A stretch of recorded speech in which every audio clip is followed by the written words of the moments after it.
Hey, what's going on, everybody? It is Jason Williams. I am the founder and owner of the Global Investment Group, and today is going to be a really special video. Today's video is going to be focused on covering what I like to call the language of money. All right, talking money or money talk, right? And it's kind of weird because in previous videos you've heard me describe, the X factor, right? What's the difference between a millionaire making a return and a hundredaire making a return versus a multi-thousandaire? There is no difference. An X is an X, right? So if they get 2X, you get 2X, or they get a 10X, you get a 10X. As long as you both are getting the same X, there really is no difference. The difference is essentially what your risk propensity is, right?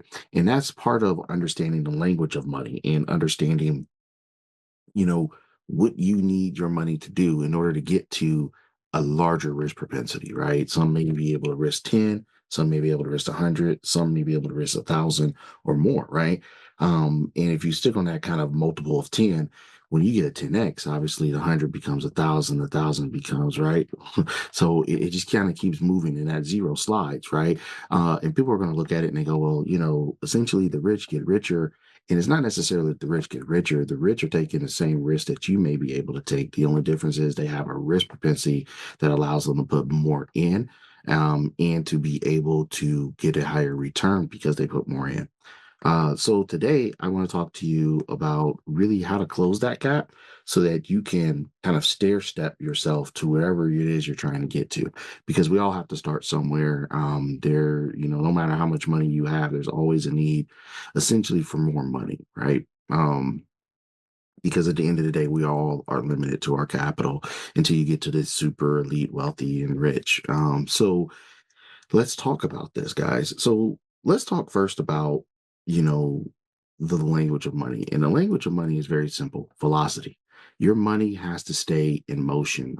If you think about kind of currency and you go way back to one of the first forms of written currency that we know of, it was seashells. And those seashells were used to kind of use for trade and bartering. And then it became copper, zinc, nickel. Then it became, the stamps, right, where you put the faces on them from the kings and queens of Persia and Rome, right, and rulers of societies, to what we know today as dollars. But we still use some of the most kind of Stone Age, if you will, means of commerce, which is like gold and silver. Would be more commonly known as today, right? So let's think about gold. And this is how I want you to think about your money. Okay. You can own a nugget of gold, right? So that nugget of gold may be worth $10 today. But as people find more ways to use gold, they put them into, cases, and phones, and equipment, and microphones, right? Into these cameras to make the circuitry and connection boards. So the utility, there's more uses for gold. So that $10 ounce of gold is now way up above where it used to be because there's more use for it. And that's what we have to figure out how to do with our dollars, regardless of where you are in the world, whether it's yen, rubles, Turkish lira, right? United States dollars, British pound, okay? The list goes on, right? But you have to find a way for it to stay in motion. If you get it and you just go, hey, I don't think I've got a dollar in my wallet, but let's just say I had a dollar, all right? But if I had a dollar in this wallet and I go, oh, okay, I've got a dollar. Actually, I've got uh, fake money that I use for my podcast here, right? So I've got a fake dollar right here. Okay. So let's say you got this dollar. Okay. And then you get this dollar. That dollar today is not going to be the same dollar it was tomorrow, in 10 years from now, potentially, right? The value is going to go up, the value is going to go down. So what you have to do is find a way to make this dollar multiply faster than inflation. And we're not even going to talk about inflation right now because at the time of this video, shit's crazy. Excuse my language, but it's just crazy. So what we have to figure out is how to make this dollar compound, right? And I need to figure out a way to get that dollar to 100. right? We get that into $100. And once I can figure out a way to do that, then I just duplicate and duplicate and duplicate. And one of the easiest ways to do that is to get your money in motion. So you can't let your money sit still. So in the old days, it was great because you had a bartering system. That ounce of gold meant something, and because it didn't have such a wide utility, right? That gold was able to be exchanged a little easier. Now, because of the wide utility and all the different forms of asset trading that happen on a global scale, you don't get people who are going to give you gold readily, right? They're going to give you some version of a currency for whatever country they belong in or have residency in or are in at the moment. So what we have to find is how to get that money back into motion. And one of the easiest ways that we do it within our group and that we teach people to do is digital asset management, right? You have physical asset management. I own a pen. This pen is worth however much money because it's a limited edition TOL pen, and everybody wants it. So this pen is worth $1,000. All right, cool. Over time, it becomes more valuable because it becomes less limited. There's less supply out there, higher demand, right? And it goes up. But what do I do in the meantime as this pen is sitting there, right? Well, if it's worth $1,000, how can I leverage this value for something else that can go make more money that gives me a return on top of this steadily increasing in value? That's a way of making money work for you, right? Making money make money, or asset management. In our case, we use this in the digital world where we have trading bots. So we're just going to focus on what we know and specialize in, which is on the digital market using bots to help do digital transaction puts and holds specifically. So it's a very easy, low risk kind of opportunity to get into, and it allows you to get what's called compound interest. And compound interest is our next key phrase that we're going to talk about, right? We have to have money that's in motion. It can't just sit. It's got to go in something that's making money safely, as safe as possible, because there's nothing that's 100% safe when you're risking money. Anyone who tells you that is a liar. Run away from them because they're cheating, stealing, and robbing somebody, if not you and or others, right? So you got to take your money, put it in something that has an educated risk factor, right? Because if I'm like, well, I know I use a trading bot, but our trading bot is a little over 70% accurate at any given time. Our high has been 78, 79, and our low has been 73, I think, last year. So essentially, what we're saying is we lose trades. All right, we don't win them all, but we have such a high win rate, and because of that high win rate, it allows us to offset the losses. So even though you're experiencing this loss, you're still getting all this gain, and those gains outweigh outweigh the loss. So what we have to find a way is, guys, is to find something that can do that for you, whether it's with us or with someone else. But you get into something that's going to give you some velocity. It's going to give you movement. Your money's not just sitting still. And some people go, well, I could put it in the bank and I get 0.3%. If I got a lot of money in there, maybe I make 4% interest or 3% interest on that return. But you're doing that in a year. Well, what if I told you, because we have our bots that do 3%, 3.5% every year. Let's just say, or excuse me, every month. Let's just say 2% every month. Well, when you're letting your money sit there and you're only getting 3% back, right? Even every quarter, still what, guys? 12%? If you're getting 2% back and you're doing that every month, you're getting 24%. So that's a 2x return. I think it's obvious to say that if we're going to get a 2x return for the same amount of money sitting, we'd rather be in the one that's going to bring us back 12% or more every year. Now, we don't hit 12%, we're well above that. Even with the downgrade market right now, our platform does over 29% in returns projected for this year. Okay. So that's what I mean, right? Is we want to be somewhere where the velocity is picking up so much and you're getting so much more for your money. It's constantly moving. When you start doing that, you're starting to play the velocity of money game, which means your money is starting to make money. Now you have to find out how to get from step one, which is getting your money into something that's moving, and then getting it once you're into that. How do I get it to make money again? All right. That's what I like to call making money, make money. I want to make money off of my dividends so I don't have to touch my principal, which means if I got 1,000 in and I'm getting a 50% return and every year, I'm getting 500 back guaranteed, right? Let's just say. So if I'm getting 500 back, I need to find something to take that 500 dividend return in, put it over here. So now that 500 is making money while this 1,000 is bringing back 500 again. And then I move it again. And then I take this money and I put it in something else. So now I got one, two, three, four, right? On one single investment because I'm living off of those dividends. And eventually you get compound interest. And that's where we come back to compound interest. So compound interest is one of those things that's really unique. It builds on top of each other. Okay. It's the simplest way to say it. So you have daily compound, monthly compound, quarterly compound, annual compound. Let's just stick with the basic and say every year you're bringing back, just for easy math, 50%. I put 1K in, $1,000. I get $500 back. All right. Every year, roughly. Okay. Now, if I do that, the second year, I'm going to have, right, 1,500. Obviously, we spent 5,000 or 500 and a half is 250. So now I'm getting 750 back by the second year. I do that. You guys get where I'm going. It starts to stair step. So each year you're getting more and more money back. All right. Because you have your money that you're not touching. But if you can find something to make those dividends make money, now I could say, okay, in year one, I made 500, but I'm going to take half of that. Right. And then I'm going to put 250 in something else. But if that 250 can bring me back, you know, let's just go easy math again, $50. Now I'm making each year in the same two investments, I'm making $550 every year.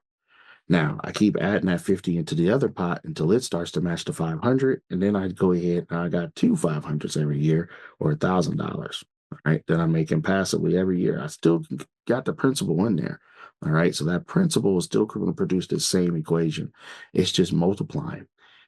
So what we have to learn next is we, again, to recap, we figured out how to take a dollar and we made that dollar start to work for us. And now we're getting dollars that are turning into hundreds, for example. All right, in this case. So now we got to figure out how to get this 100 to making more hundreds and making stacks, right? Again, this is fake money, ladies and gentlemen. All right. But I use it for these videos for this purpose. So we got to figure out how to make that money, make money, right? And the more money starts to make money, the more the compound interest thing becomes a key. So we need to understand we start with an amount, we build that amount. We take from the dividends to break even, and then we reinvest. And then we do the same thing over again. And then what we try to do is only touch the returns, the ROI, all right, your dividends. If I made $500, I'm only going to play with the 500. I don't want to play with the 1,000 because the 1,000 is going to bring me another 500 back in. So now that I got my money making money, I need to find ways to make my money make more money, right? How to make my money make money, make money. And the more I repeat that, the more I get the compound interest concept going, right? And then I'm trying to focus on how to go from a yearly return to a quarterly return to a monthly return or semi-yearly, semi-annual, quarterly to monthly return, right? So that I could do 30, 90, yeah, 30, 90, 180s and 360s, 365s. So that's our goal. Right. That's your plan, your strategy is to break this up and try to get to each level. All right. And as you start to get more and more liquidity or more money that's available to be liquid for these types of things, then you can start getting into different programs. And that's something that GIG does. We provide different avenues for investors to be able to do that at small amounts and then build on top of it over time. So what we've now discussed, just to recap, all right, real quick, how to make money, how to take those dividends and make that money, make money, make money. All right, because you're not truly wealthy, ladies and gentlemen, unless you got a couple of things. Okay, and wealthy can mean a lot of things to people. It's all subjective, but wealthy is just a matter of I can control my debt, which means I don't have to have an alarming amount of money, right? Thumbs up. I can control my debt. I don't have to have a stupid amount of revenue because I have debt control, right? My debt is what causes me to become a slave to whatever my situation is. Right? I'm going to say that again. My debt causes me to be a slave to whatever my situation is. So what I want to do is I want to control that debt and get it as small as possible. Now that I got my debt as small as possible, my living arrangements are within a certain budget amount. My goal is to get it to where my dividends outpace that living amount. So I live off my dividends and then my principal never gets touched. Right? It's the language of money. I have to understand that this principle can't be moved. The problem with most people in the world is we work a 9 to 5 because we're taught to work a 9 to 5. We work this 9 to 5. This 9 to 5 is only going to bring you but this much money in. Our cost of debt and income ratio is directly affected because we can only afford what we can get. But the goal of a job is to pay you enough to be good, but to still need to come back.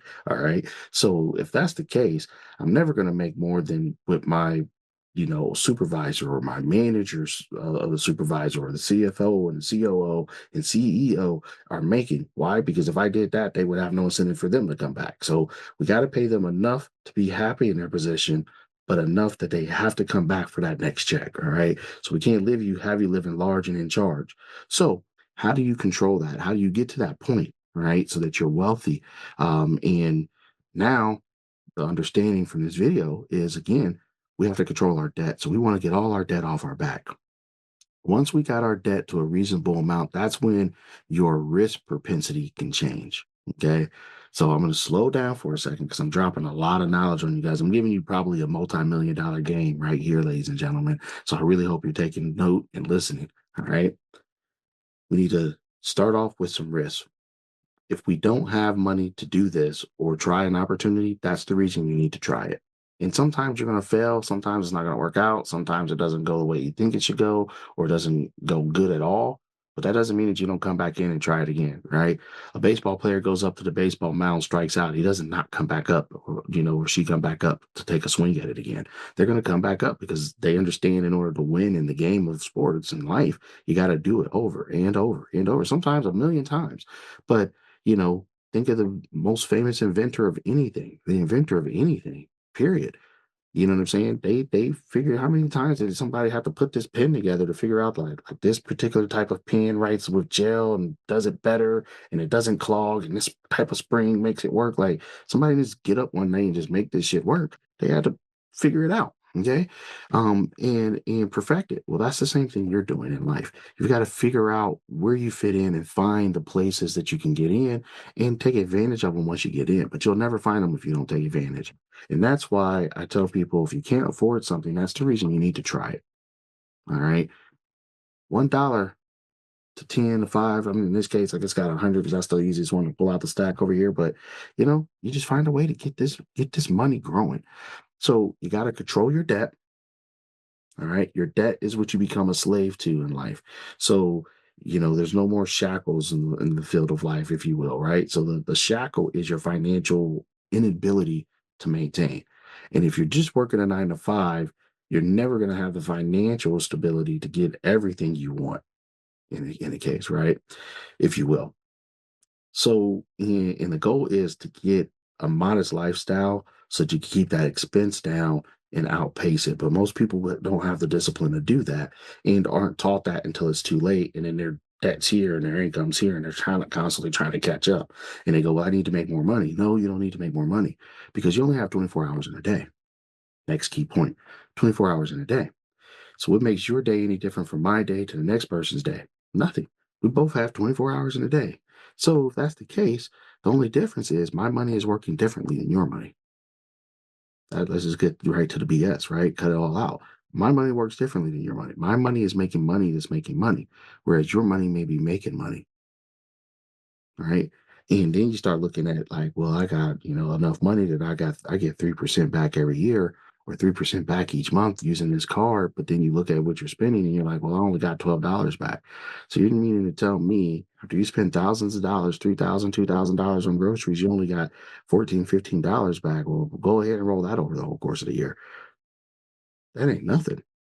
You could turn around and get into a trade program that works modestly, even in a recession that we're in right now, in a global crisis with all the wars that are happening, continue, at this particular moment, and still be pulling back 29% of whatever it is that you got sitting in there. Well, these are the kind of things you need to be trying to take advantage of, right? Because we need to get our principal, which is what we're making, outpaced. And the only way you're going to do that is if you could get that money in motion, because taking it back to the bank account ain't doing it. Taking it and holding it and harboring it in your in your safe or in the floor, it ain't doing it. You have to get it moving in something that's outpacing the current economy. So if the current debt ceiling goes up by 3%, if you're not making more than 3%, you just lost money. All right. And if you're making 3% and it went up 3%, you're just breaking even. But what about last year and the year before that and the year before that? Now, this is also taking power from your dollar. So if you only had a dollar, that means you just lost, roughly 3% of that dollar. You just lost your dollar's only worth 97 cents,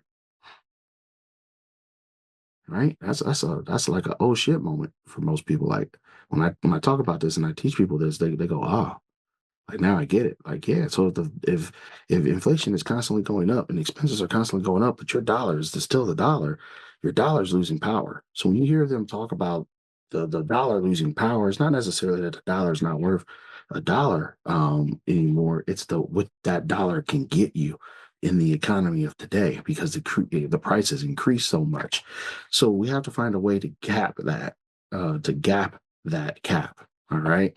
And that's where I look at people and I tell people you got to find ways to get into programs or some kind of velocity that's going to get that money working again and making more than what it's losing at the time in the inflation of expenses, not necessarily just what the cost of living is each year and the adjustment there, but the actual inflation. If inflation shoots up 17%, you don't make 17% this year, it returns on your money, you lost money.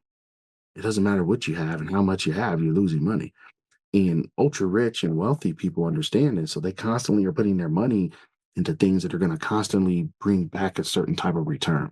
So when you hear some people with money go, it's not worth my time doing, it's not them being, buttholes about it. It's they understand that their money has to generate a certain type of return in order for it to make sense because they have other vehicles that can generate that money. And your task is to learn and find and explore those type of vehicles. GIG is one of those vehicles.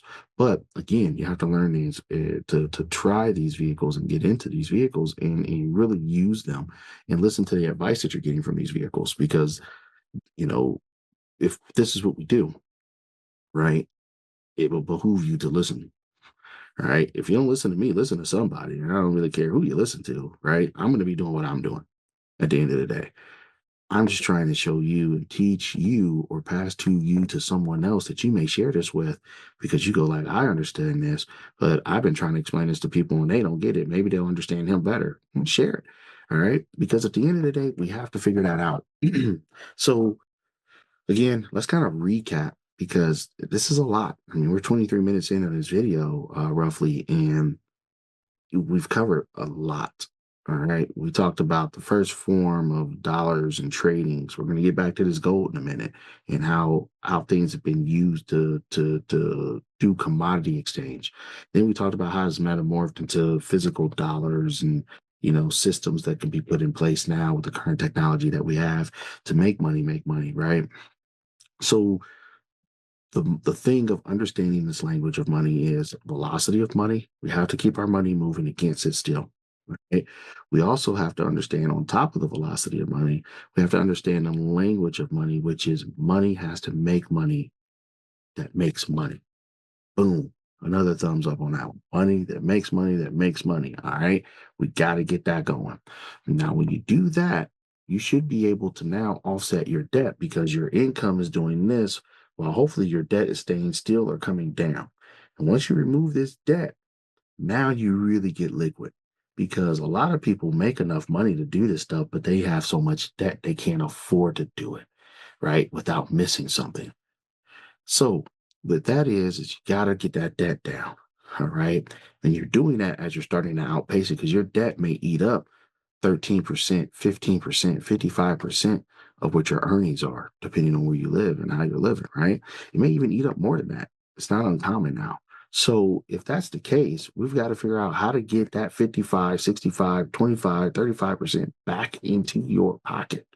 And the way you do that is you get into programs that have active velocity that are bringing you back interest, right? Returns or return on your investment. We talked about that, right? getting our money that's making money that's making money. Why? Because we want to live eventually off of the dividends while the principal stays working, right? That's my check. I get a check, goes into this account. That account is making money for me, and I'm living off the money that it's making, not actually off of what's going in every single month. Okay. I'm living off of what's coming back every single month because I keep my debt structured and low. Now, if I do that, I control what I can and can't do to an extent. And it's no different than a person with $1 billion to $1 million to hundreds of millions to thousands of dollars, right?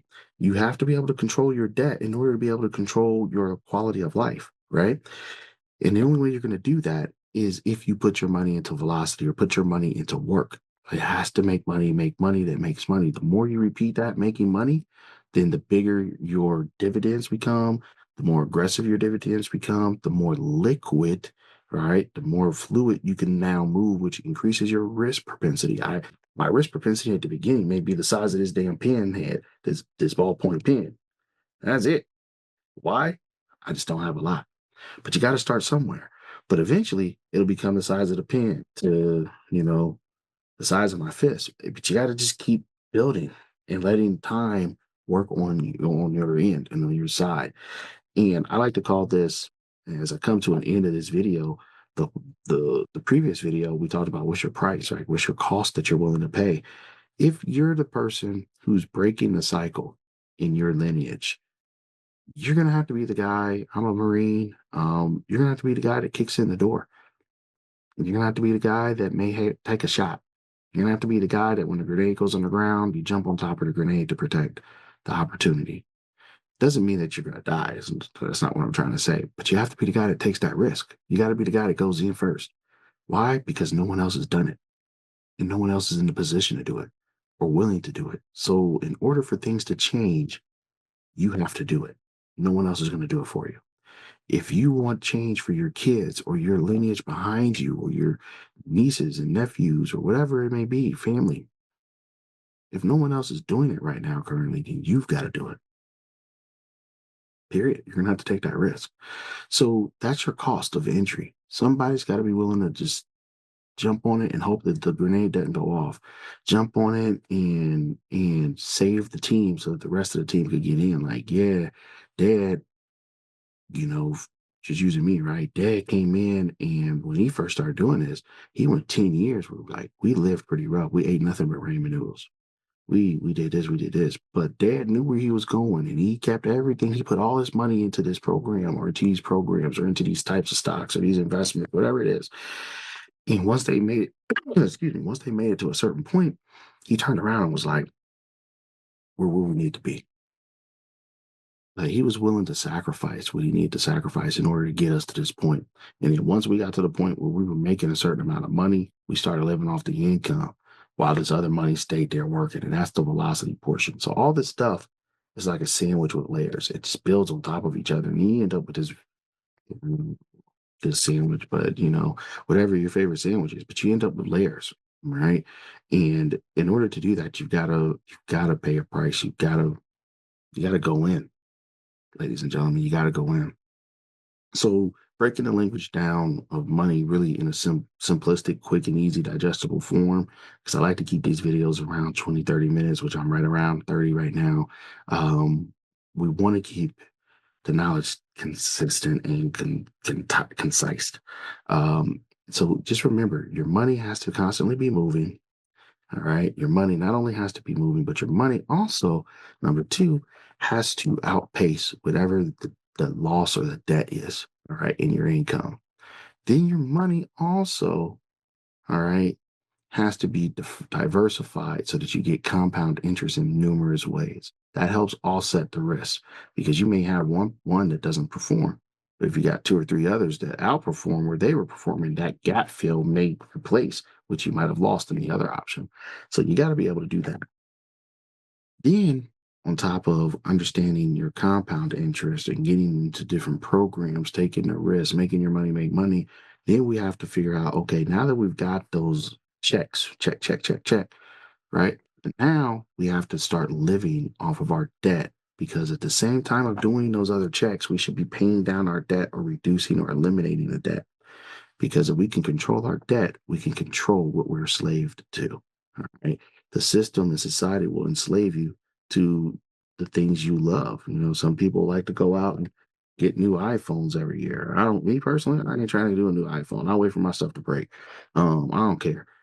New glasses every year, mugs and desks and TVs, like all that is frivolous. You know what I'm saying? It's fruitless. The TV is in my business office, so it made me money, right? Because I use it for presentations as a touchscreen. So, but if it wasn't for that, I mean, use it for presentations, I don't need a TV, right? Again, we all have something that we splurge on. So that's not what I'm trying to get at. Don't get me wrong. What I'm trying to say is you have to start thinking of things that if I spend it, is it really giving me what I need? Like if I'm losing $500 today, am I going to make more than what that $500 would have made me, let's say, in a year? I like to use a year or a month for easy, quick math. If that $500 could have made me $23, all right, is it worth buying that TV right now? If I've got a debt that I need to pay off, and that $23 is the payment, that TV ain't worth it. I'm gonna put my $23 into that payment, and I'll just keep the rest of my 500 what's left. Right, I'm just gonna keep that other portion of the money. All right, that what's that? If it's a 500, that 473 or whatever it is, 79, something like that. I'm gonna keep that in my pocket, and I'll just pay the 23. Matter of fact, I might even double down and pay a couple more payments on it to be aggressive to get it paid off. Why? Because my debt is going to leave me enslaved to the lack of opportunities. Because when you get something like this, or an opportunity that's saying, hey, it can bring you back 29, 39, 40, 60%, 70% return. And then your response to why you can't do it is because you don't have enough money. This is why. And this is not a knock on anybody. I've been there. I didn't grow up with a silver spoon. You know what I'm saying? So um, I understand that hustle. I understand that grind. I understand the problems that people face when trying to figure this out because I was there. So you have to get that debt into control. And that's like the biggest thing to learn from this whole video is controlling my debt provides me more liquidity, it provides me more ability to move my money, right? To be more flexible. And because I'm more flexible, it also loosens my purse strings, which means I can take more risk, which means my risk propensity is bigger. So I can invest more money into this opportunity than I may have only been able to do before. Right? $1, $100.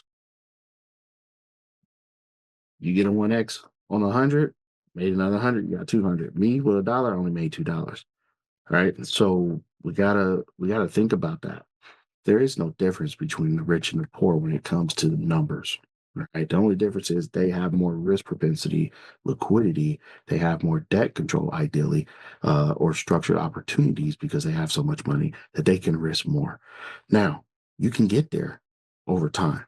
Now, it doesn't mean that you may be the richest person in your lineage, but setting yourself up to be able to pass it to the next generation so that they don't have to start this process and they're already 2 steps ahead of you where you were at their age, then you're starting to change the lineage cycle.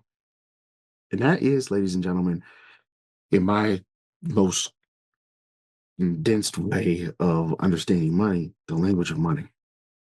All right. Let's get this debt under control. Let's take back our life. Let's take back our financial opportunities. Let's increase our liquidity. Let's increase our ability to go out and be different, to take those opportunities that present themselves to us. Let's create the ability to make change. Because a lot of times when we're upset about something or we can't afford something or we have a financial debt that is just kicking our rear ends, it just literally comes down to debt management. And as long as that debt management outpaces or is remotely high, above 35% of your net earnings, you're never going to get out of your cycle. Your debt management should really be around 13%. Because if you have a basic term platform that's doing 2% or more a year, you're going to outpace that 13%, right? Which means even though you may be losing 13% of your income here, you're still replacing it with dividends and some, which means your money is working for you. You have velocity because you may only have made, you lose 13%, but you made 20. Come on, ladies and gentlemen, you do the math. You got extra percentage. That extra percent doesn't have to be touched. You leave it sitting in the next year instead of making 20, you made 27. You get where I'm going? And then it compounds and it compounds and compounds. And it may take you 5, 10, 20 years to get to the point where you can be comfortably able to go like, man, I'm pulling in enough money on my dividends that I can live off dividends. But you got to start somewhere. For some, they're going to be in a better position. They can start with 100. Others, they're going to have to start with $1. It just is what it is. But start, right? Start and get into it. If you're not familiar with the digital currency world, this is the best time to get familiar with it because everybody's going digital. If you ain't going digital, you're missing it. And when it happens fully, you're going to be so far behind, you're not going to be able to catch up. And then you're really going to be hurting. All right. So with that, guys, I bid you adieu. I hope this video didn't get too long-winded. Again, I'm at 36 minutes, a little longer than I like to be, but I'm really passionate about just kind of helping people, really. I'm not asking you to join GIG. I'm not telling you have to join GIG. I'm just letting you know that this is what we do for people and it helps. So if you want that help, check it out, look at it, reach out to our company and get the information. Again, I'm not your financial advisor. I can't give you financial advice. I can't, I'm not your fiduciary. I'm not a CPA, right? I'm just telling you, from my personal opinion, things that work for me that I also pass within our private community in GIG that are also working for others. So check it out, try it out, and we hope that this video, at the very least, has provided you some aha moments, some things to research, and some things to know. Before I leave, I do want to leave you with one good book to read.